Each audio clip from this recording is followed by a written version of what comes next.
We're going to start it off in the top right-hand side with the red Zerg player, JimRising.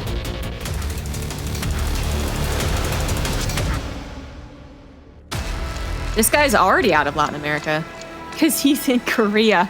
It is Cham.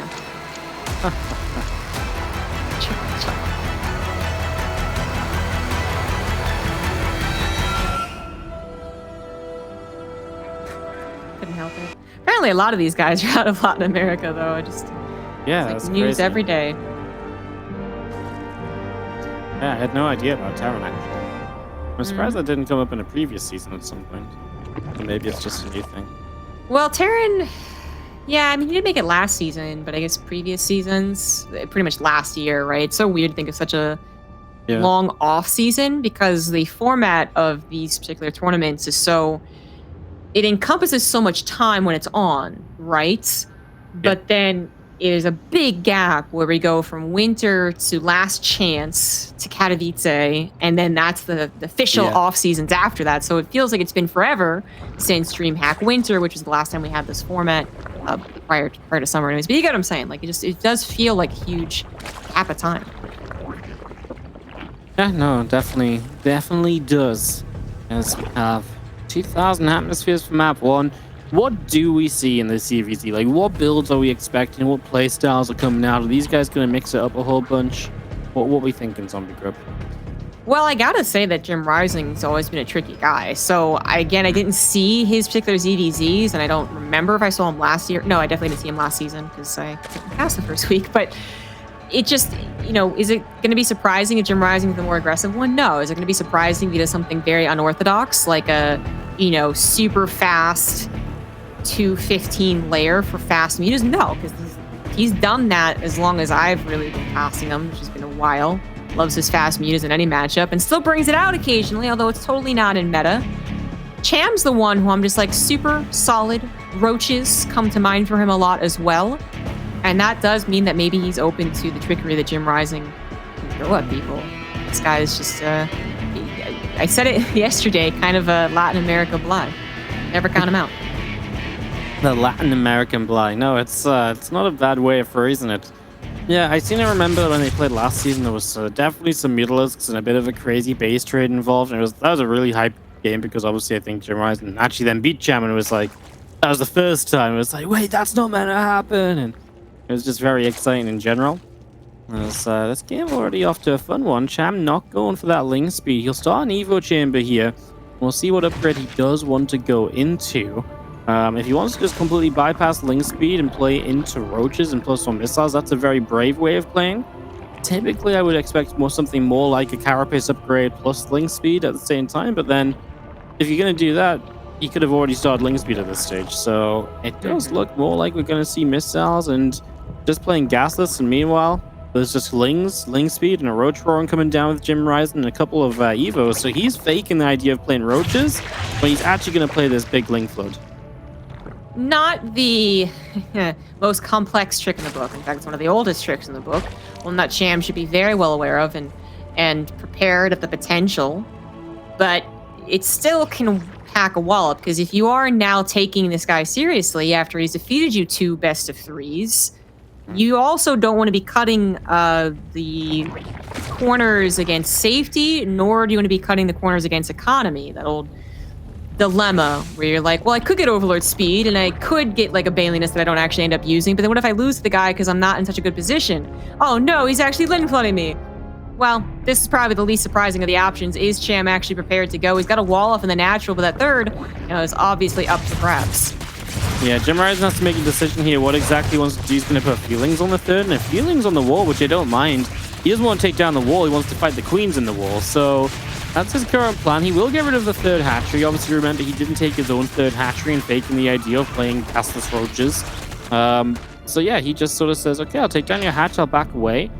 But killing the hatch ain't necessarily that great, because again, he doesn't have his own hatchery. He's down 16 workers still. So JimRising definitely a bit of a weird spot. He'll start Aspire now as Cham starts a Nidus network. Well, this is going to get really interesting really quickly. The Nidus will hit a lot sooner.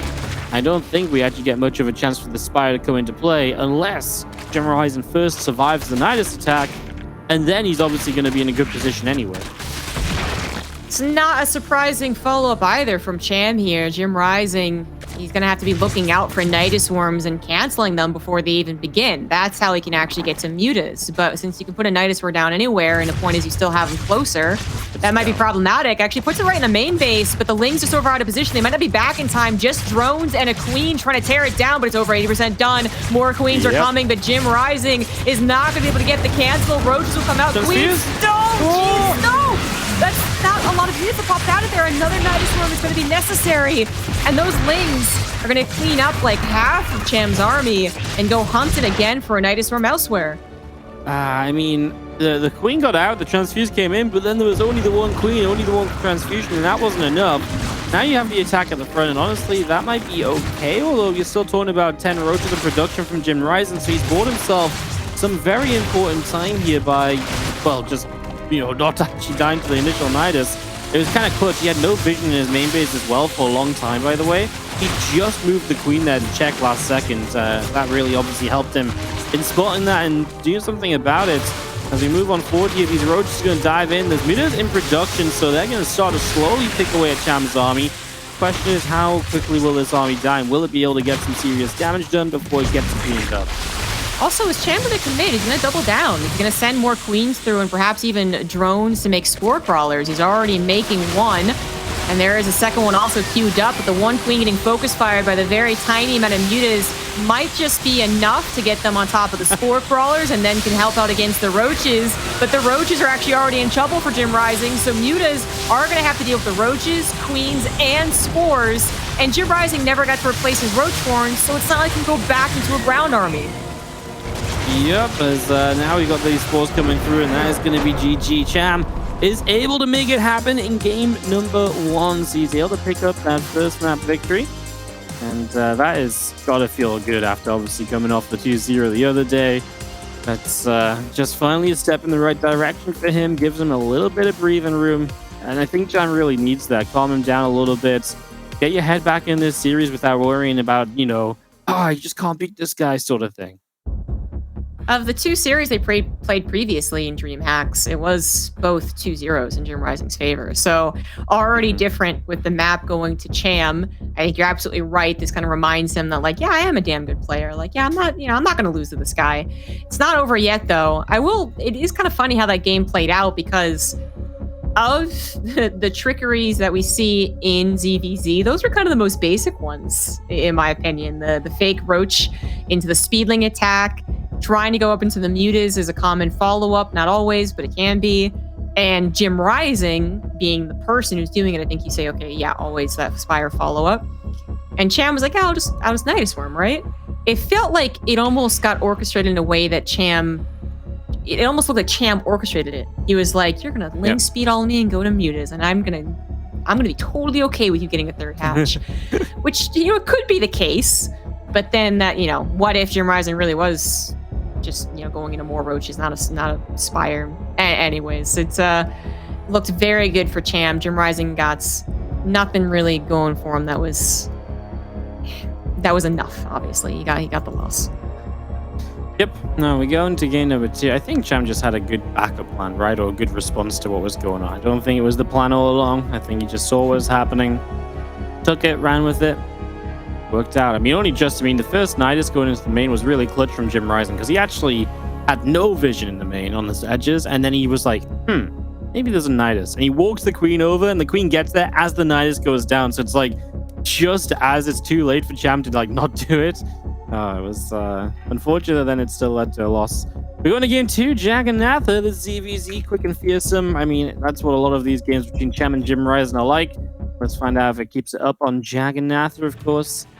Could be a 12-pool map. Will not be this time around. We start in the top right-hand side. Down a game at Red Zerg. It is JimRising.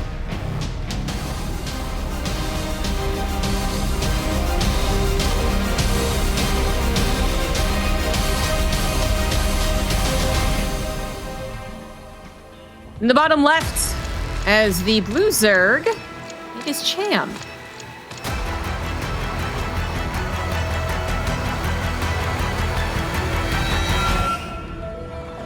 Extractor Trick 15 hatch.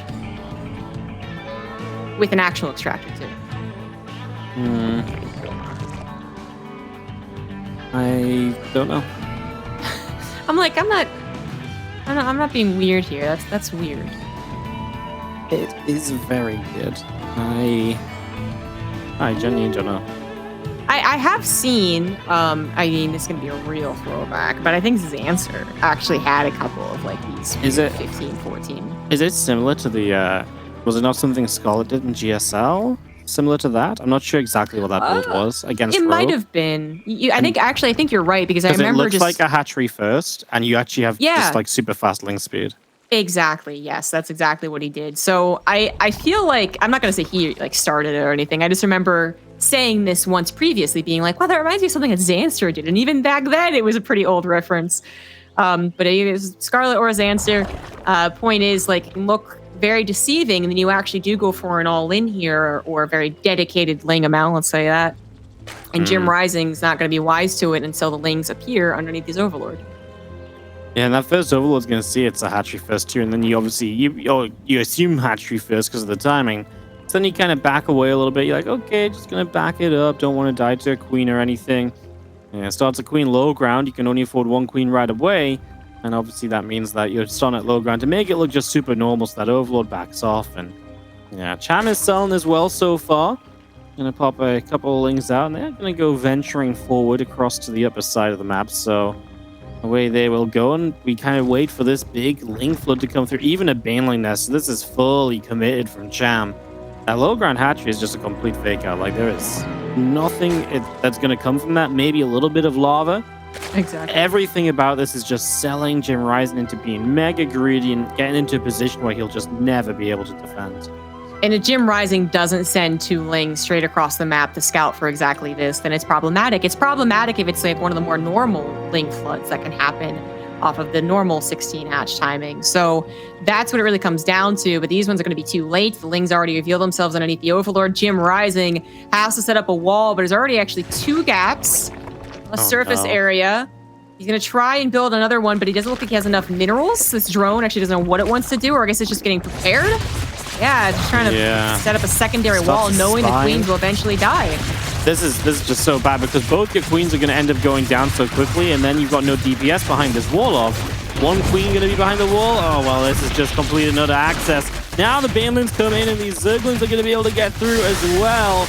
And this looks really, really good for Cham. Now, he's got some serious damage to do before he's fully back into this, but he's going to get it done. GG and good luck, and it's just a super fast CVC Cham.